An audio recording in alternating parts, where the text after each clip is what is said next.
Elle trébucha hors des arbres, pieds nus, lèvres gercées, yeux grands ouverts, remplis de peur et de faim. Contre tous les avertissements qu'il avait entendus, il la nourrit. Juste un bol de ragoût, juste une couverture pour chasser le froid. Mais la gentillesse n'est jamais gratuite ici. Au matin, le sol devant sa grange trembla sous le poids de 200 chevaux, leurs cavaliers silencieux, peints et armés. Il pensait avoir sauvé une enfant. Il avait peut-être déclenché une guerre. Elias Msekra n'avait fait que 2 pas dans sa cabine que le poids de sa décision lui écrasa la poitrine. La fille qu'il tenait dans ses bras, âgée d'accent grave peine 8 ou 9 ans, était à peine consciente, sa peau brûlante de fièvre, ses membres mous comme des algues de rivière. Il la déposa doucement sur son lit de camp, une couverture de laine seule barrière entre son corps fragile et le bois fendu. Ses mains bougeaient par instinct, guidées par des années de blessures de ranch et d'animaux. Il nettoya ses plaies à l'eau bouillie et un peu d'alcool, enveloppa sa cheville gonflée dans une chemise en lin déchirée et fit passer quelques cuillerées de ragoût de lapin. Elle grimaça mais avala, et lorsqu'elle ferma les yeux, c'était avec une tension qui disait qu'elle ne faisait pas confiance à la paix, même dans le sommeil. Elias s'assit dans sa chaise en bois près du foyer, regardant la lueur du feu danser sur son visage taché de suie, tandis que le silence s'installait comme un nuage d'orage. Tout éleveur connaissait les règles ici, des lois non écrites gravées dans le sang et la mémoire.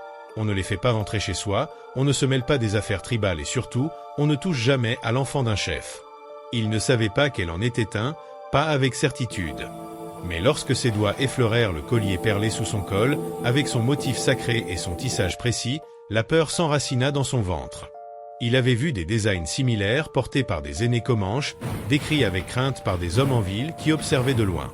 Elias se pencha, coude sur les genoux, fixant le plancher, le poids de son acte pesant comme une pierre. Il pensa à ses voisins, des hommes qui n'auraient pas hésité à la laisser mourir dehors, déjà prêts à sceller leurs chevaux avec des fusils s'ils savaient qu'elle avait foulé sa terre. Il pensa au shérif, au pasteur, à la femme de la ville qui lui avait chuchoté après l'église. Les plaines ne pardonnent pas, et les tribus non plus. Pourtant, quand il l'avait vue trébucher à travers sa clôture, ensanglantée et à peine debout, il n'y avait eu aucune décision à prendre. Seulement l'action, ce tiraillement silencieux et obstiné, plus vieux que la peur, que la politique, les frontières ou les rancunes, quelque chose comme la conscience. Maintenant, dans la cabine silencieuse, seulement interrompue par le crépitement du feu et la respiration rauque de l'enfant à moitié consciente, Elias regardait le plafond, attendant le sommeil, sachant qu'il ne viendrait pas. Ses doigts tressaillaient à côté du fusil qu'il n'avait pas encore saisi. Pas encore.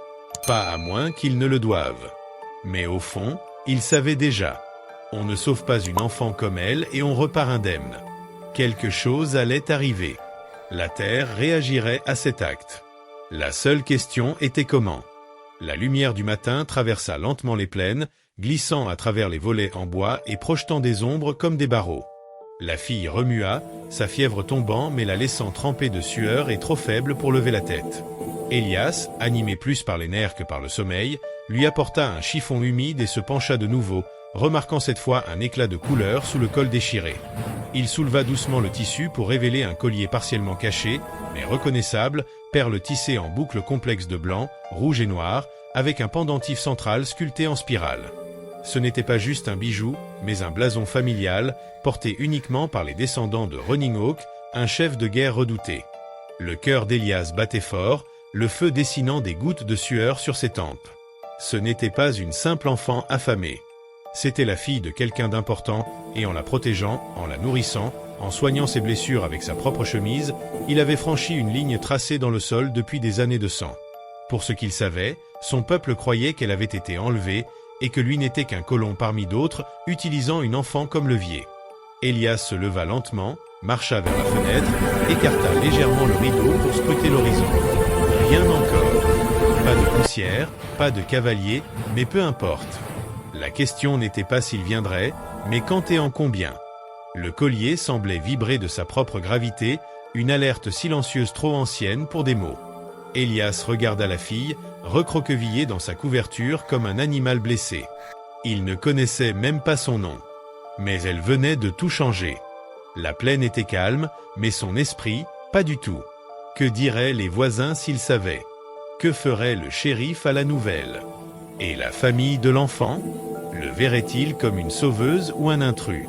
Elias passa une main dans ses cheveux, posant ses yeux sur le fusil appuyé contre le foyer. Il ne voulait pas le toucher. Mais quelque chose lui disait qu'il devrait bientôt. Le collier l'avait marqué, et maintenant, en la protégeant, il était lui aussi marqué, non par la peinture ou les perles, mais par un acte de miséricorde que cette terre pourrait ne pas pardonner. Le vent se leva au coucher du soleil, tranchant et agité, sifflant à travers l'herbe sèche et le fil de clôture fragile. Elias se tenait sur le porche, lanterne à la main, scrutant l'horizon sombre où la terre rencontrait le ciel. L'enfant avait dormi une grande partie de la journée, flottant entre rêves de fièvre et respiration superficielle. Mais maintenant, elle remua de nouveau, yeux grands ouverts, semblant avoir enclenché un mécanisme en elle. Elle se redressa lentement, faible mais alerte, regardant la fenêtre, la porte, puis Elias, tremblante, urgente. Il s'avança pour la calmer, mais elle se mit sur ses coudes tremblants et pointa dehors, sa petite main frémissant comme une branche dans le vent. « Ils viennent », murmura Elias, sans savoir pourquoi ces mots sortirent, mais il y croyait. Elle fit un geste rapide, mimant des chevaux galopant sur la plaine, tapotant sa poitrine puis élargissant ses bras. Elias s'accroupit à côté d'elle, essayant de suivre, mais ses yeux étaient déjà remplis de panique. Elle montra encore, voix brisée, puis 2 doigts, puis un geste lent à travers la pièce, répétant encore et encore. Puis 20 doigts, puis plus. Son ventre se glaça. Il recula vers la fenêtre, lanterne éteinte, écoutant. Le silence fut écrasant un moment, puis un bruit rythmé, distant, comme un battement de cœur dans la terre. Des sabots, pas d'une ruée ni d'une armée complète, mais des éclaireurs rapides et discrets, suivant l'ombre, observant, évaluant l'homme qui vivait dans la cabine avec la fille du chef. Elias s'éloigna lentement, cœur battant à tout rompre. Il regarda la fille, assise sur le bord du lit, bras croisés sur elle-même, yeux fixés sur la porte comme si elle allait exploser. Il ralluma le feu doucement, non pour la chaleur, mais pour que l'obscurité ne les engloutisse pas. L'enfant tapa sur son collier, puis sur sa poitrine, puis étendit ses doigts vers la porte, mimant le feu, les flèches ou quelque chose de pire. Ses gens étaient proches, et il n'arrivait pas les mains ouvertes. Elias s'assit près du foyer, chargeant son fusil avec des mains tremblantes, le feu reflétant sur le canon comme s'il savait déjà ce qui arrivait. Au-delà de la clôture, quelqu'un observait. Et bientôt, observer ne suffirait plus. Le premier coup de tonnerre ne venait pas du ciel, mais de la terre, profond et roulant comme la voix de quelque chose d'ancien se réveillant. Elias était déjà debout lorsque le soleil saigna sur l'horizon. Son fusil intact à côté de la porte, mais son cœur était blindé de quelque chose de plus lourd que le fer. La poussière montait dans la lumière du matin, formant une vague lente et délibérée. Et bientôt, les cavaliers émergèrent comme des fantômes incarnés, 200 guerriers montés, le visage peint en traits vifs. Dans un spectacle de rouge et de cendre, leurs plumes traînaient derrière eux comme des drapeaux de deuil. Leurs yeux, froids et fixés sur la cabane, semblaient attendre leur moment, comme une potence silencieuse. Ils formaient un cercle parfait, sans faille et silencieux, leurs chevaux à peine en mouvement, immobiles comme des statues. Ce n'était pas le chaos, c'était un rituel. Au centre, un cavalier s'avança, descendant de sa monture avec une grâce qui trahissait à la fois puissance et âge. Il était massif, avec des épaules semblables à un chêne sculpté, des cheveux mêlés d'argent et de nuit, et un visage marqué par le vent, le soleil et les combats, le chef Stonok. Elias ne l'avait jamais vu auparavant, mais il sut instantanément qui il était. Chaque histoire, chaque nom murmuré dans les salons ou les églises, le menait à cet homme marchant vers lui dans le silence d'une tempête avant la foudre. Elias ouvrit lentement la porte, main levée, vide et ouverte, espérant que sa reddition paraîtrait plus humble que coupable. Derrière lui, le plancher grinça. La fille, déjà plus identifiable et plus qu'une simple enfant, se tenait sur des jambes tremblantes, agrippée au chambranle, pieds nus, cheveux encore humides du linge qu'il avait utilisé pour la rafraîchir, et ses yeux brûlaient d'une intensité qu'Elias ne savait nommer. Elle fit quelques pas, boitant légèrement, refusant de se cacher. Les guerriers restaient immobiles, ne bougeant pas un doigt, mais leurs yeux suivaient chaque mouvement, scrutant la fille du chef, debout aux côtés d'un homme blanc qui n'avait pas sa place là. Stonok s'arrêta juste hors de portée, et l'espace entre eux était plus tranchant que n'importe quelle lame. Ses yeux ne tombèrent pas sur Elias d'abord, mais sur la fille, de la tête aux pieds, puis sur le collier accroché à sa poitrine, les perles captant la lumière du matin comme si elles brillaient de l'intérieur. Un silence plus épais que la mort passa entre père et fille. Puis, lentement, Stonok posa son regard sur Elias. À cet instant, Elias ressentit tout. chaque injustice commise par son peuple, chaque traité rompu, chaque enfant perdu, chaque mensonge prononcé sous les drapeaux et sermons. Il s'attendait à la rage, à la vengeance. Mais ce qu'il vit dans les yeux du chef était pire, un chagrin portant une armure. Élias ne parla pas. Il n'osa pas. L'air entre eux était désormais sacré, chargé du poids d'histoires trop anciennes. Ce qui se passerait ensuite ne serait pas décidé par les mots, mais par la place que la clémence pouvait encore avoir dans un monde qu'il avait depuis longtemps oublié. La voix de Stonok brisa le silence, calme mais pesante comme la première fissure dans la glace avant qu'elle ne rompe une rivière. « Tu as pris ma fille », dit-il en anglais parfait, l'accent lourd mais le sens tranchant comme une lame. « Tu l'as amenée ici, tu l'as nourrie, tu l'as protégée, et maintenant tu te tiens devant moi les mains vides et ouvertes, comme si tu n'étais pas un intrus. » Élias sentit ces mots s'enfoncer dans sa poitrine comme du fer froid. Il voulait expliquer, crier que ce n'était pas ainsi, que la fille était venue seule sur ces terres, affamée et brisée, mais il ne vit aucune place pour la raison dans les yeux du chef, seulement une perte à peine contenue par l'honneur. Il fit un pas en avant, main toujours levée. Elle était mourante, dit-il, tentant de stabiliser le tremblement de sa voix. Je l'ai trouvée près du ruisseau. Je ne savais même pas qui elle était. Je lui ai donné à manger. Je l'ai abritée. C'est tout. La fille, toujours à ses côtés, leva les yeux vers son père et parla dans leur langue, rapide et tremblante, gesticulant vers Élias, la cabane et le ciel. Mais si ces mots avaient du poids, cela ne se lisait pas sur le visage des guerriers. Un bruissement traversa le cercle comme le vent dans l'herbe haute. Les arcs se tendirent dans un jugement silencieux, chacun vibrant de la question de culpabilité. Stonok ne broncha pas. « Tu veux que je croie ça » demanda-t-il calmement. Élias ouvrit la bouche, mais sa voix se brisa. « Je ne suis pas ton ennemi, » dit-il. « J'ai perdu moi aussi, ma femme, mon fils. Je sais ce que c'est que d'enterrer du sang. » Les yeux du chef se plissèrent, sa mâchoire se contracta jusqu'à sembler se fissurer. Puis il tourna autour d'Élias comme un chasseur encerclant une proie blessée. « Tu savais ce qu'elle portait, » dit-il. « Tu as vu les perles. Tu les as reconnues. » Élias hocha lentement la tête. « Oui, mais pas tout de suite. Et quand je l'ai su, je ne savais pas quoi faire.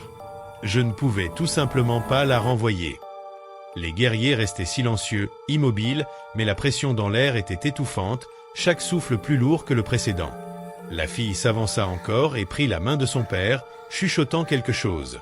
Il la regarda, impassible, puis Élias avec un regard qui portait le poids des générations. « Si tu dis la vérité, » murmura-t-il, « tu le prouveras maintenant.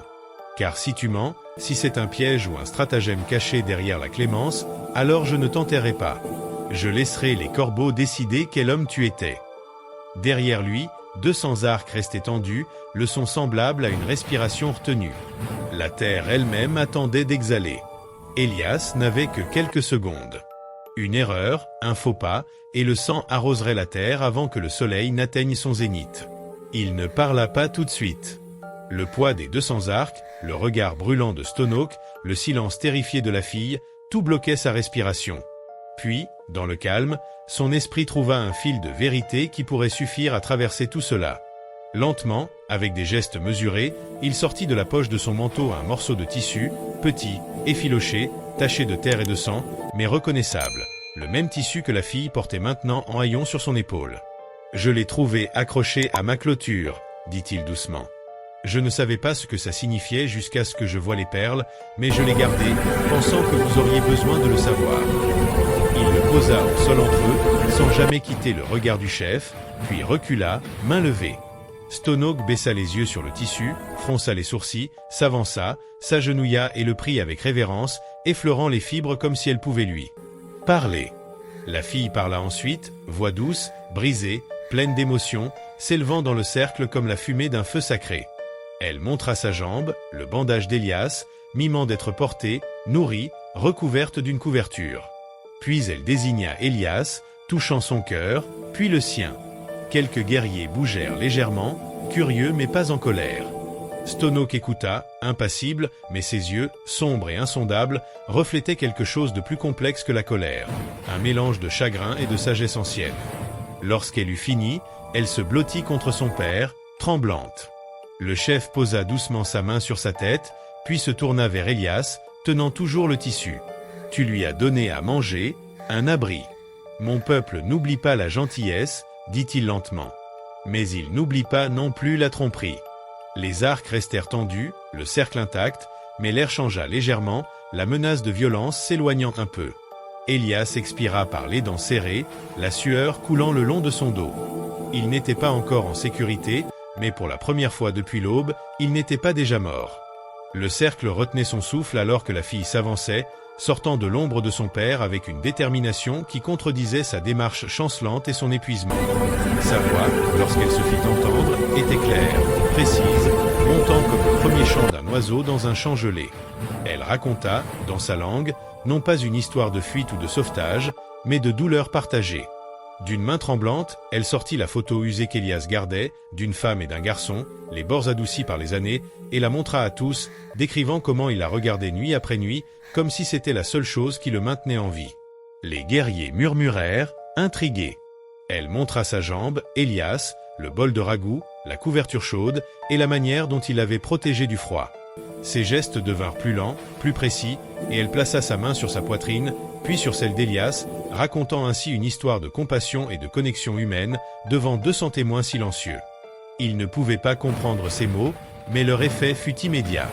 La tension gravée sur le visage des guerriers commença à s'atténuer lorsqu'elle se désigna puis désigna Élias, disant quelque chose avec une passion intense qui perçait à travers son épuisement.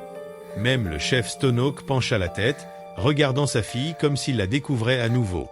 Puis, se tournant vers l'anneau de guerrier, la jeune fille souleva le médaillon autour de son cou, toujours posé à côté des perles sacrées, et le brandit haut. Sa voix s'éleva dans l'air du matin, ferme, défiant, mêlant innocence et autorité. Bien qu'Élias ne comprît pas les mots, il saisit le sens inscrit dans chaque geste. Il n'était pas l'ennemi, il n'était pas un monstre. Il était un homme qui avait vu un enfant souffrant et avait choisi d'agir, non pour le gain ni le pouvoir, mais parce que la peine l'avait rendu plus tendre. Elle leur demandait de ne pas oublier qu'ils étaient des gens d'honneur et non de vengeance. À cet instant, la plus petite voix du cercle devint sa plus grande vérité. Lorsque la voix de la jeune fille se perdit dans le vent, le silence retomba. Mais ce silence n'apaisait pas, il était fragile, sur le point de se rompre. D'un côté du cercle, un jeune guerrier fit un pas en avant, plus jeune que la plupart, mais avec la colère gravée dans chaque trait de son visage. Son nom murmuré sous le souffle des autres résonna, ciel brisé. Élias put deviner qu'il était respecté. Non seulement par l'espace que les autres lui laissaient, mais par la manière dont sa présence semblait modifier l'air lui-même. Sa peinture de guerre était encore humide, rouge éclatant sur un côté de son visage comme une plaie fraîche, et ses yeux fixaient le chef, non avec déférence, mais avec défi. Il aboya quelque chose en comanche, la voix grondante comme un orage, serrant sa lance jusqu'à ce que ses jointures deviennent blanches. La jeune fille recula instinctivement vers Élias, mais Stonok resta immobile. Son visage demeurait impassible, mais son silence attisait encore plus les flammes parmi les guerriers rassemblés. Ciel brisé cria de nouveau, cette fois pointant non pas Élias, mais les perles sacrées autour du cou de la jeune fille, puis la cabane, puis la photographie qu'elle avait tenue. Sa voix vibrait de colère, pas seulement contre Élias, mais contre l'idée même de clémence. Élias ne comprenait pas les mots, mais en devinait le ton. Trahison, tradition, sang dû pour sang perdu. Autour du cercle, les guerriers se déplaçaient subtilement, certains vers ciel brisé, d'autres restant hésitants. La division était visible, palpable, les anciennes loyautés se fissurant comme de la glace sous trop de poids. Un aîné posa une main apaisante sur l'épaule d'un plus jeune, qui l'écarta. Un autre groupe murmurait ensemble, jetant des regards à la jeune fille, mêlant compassion et prudence. Le chef leva la main pour parler, mais ciel brisé ne céda pas. Il enfonça sa lance dans la terre, faisant craquer le sol sec et effrayant les oiseaux alentours. Puis il parla à nouveau, plus bas mais plus venimeux, pointant Élias avec une détermination claire. Il réclamait justice dans sa forme la plus ancienne, la plus crue. Peu à peu, les guerriers prirent position, non par cris ou menaces, mais par gestes subtils et regards. Certains répondirent à l'appel de ciel brisé, un écho d'anciens raids et de fils enterrés sur un sol ennemi. D'autres se tournèrent vers le chef, vers la jeune fille, tiraillés entre le passé et l'avenir. Élias observait, horrifié, comprenant que cela ne le concernait plus seulement. C'était une question d'identité, de savoir si la tribu resterait attachée au feu ancien ou avancerait vers une lumière différente. La tension devenait si lourde qu'elle semblait tangible. Il réalisa que les prochains instants ne décideraient pas seulement de son sort, mais pourraient diviser tout un peuple. La lance tremblait encore dans la terre lorsque Stonehawk parla enfin, sa voix calme mais lourde comme le tonnerre contenu dans le ciel. Il s'avança, se plaçant entre Élias et Ciel brisé avec une immobilité qui imposait le silence. Ses yeux parcoururent le cercle, non pas avec peur, mais avec la résolution d'un homme marchant sur une corde raide entre le sang et la sagesse. Puis, lentement, il se tourna vers Élias. « Tu viendras avec nous. » Un murmure parcourut le cercle comme le feu. Certains étaient surpris, d'autres sceptiques, quelques-uns visiblement en colère. Mais le chef ne fléchit pas. « Si ton histoire est vraie, continua-t-il, si ta clémence a été donnée sans masque ni intérêt, tu la raconteras devant nos aînés. Tu leur montreras ton cœur. » Élias resta immobile un instant qui sembla durer une éternité. Il regarda la jeune fille, dont les yeux le suppliaient de ne pas avoir peur, puis les hommes autour de lui, qui il y a peu l'auraient abattu sans hésiter. Il aurait pu dire non, implorer de rester, fuir, mais aucune de ces routes ne menait ailleurs que dans un abîme déjà creusé. Il hocha lentement la tête. « Alors je chevaucherai avec vous, » dit-il, non pour plaider, mais pour dire la vérité. Ciel brisé ricana, se détournant avec amertume. Les guerriers commencèrent à bouger alors que le chef donnait le signal. Le moment passait de la confrontation au mouvement, chevaux préparés, éclaireurs envoyés en avant. Quelques minutes plus tard, Élias était monté sur un solide Mustang, les rênes en main, les guerriers à ses côtés. Ni prisonnier, ni protecteur, mais quelque chose entre les deux. La jeune fille chevauchait à côté de lui, faible mais fière. Une enfant portant le poids de la fracture culturelle avec sa seule voix et sa foi en un étranger. Alors qu'ils avançaient vers l'ouest, sur des terres qu'Élias n'avait vues que sur des cartes lointaines ou dans des récits autour du feu, chaque battement de sabot semblait résonner comme un tambour de jugement.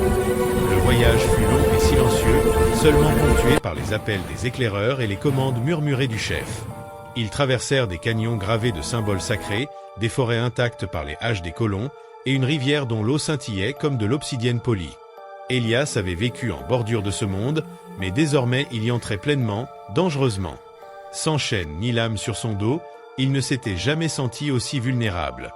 Il n'allait pas comparaître devant un tribunal d'hommes en manteau poussiéreux et boutons en laiton, il pénétrait dans le feu d'un peuple qui avait toutes les raisons de le considérer comme une menace.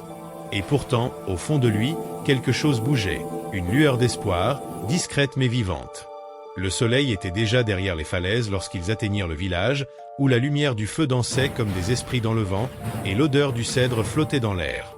Les villageois se tenaient silencieux tandis qu'Élias descendait de sa monture, observant le chef Stonehawk et la jeune fille se diriger vers un grand cercle de conseil flanqué de 7 aînés dont les visages portaient les traces de longues saisons et de longues guerres.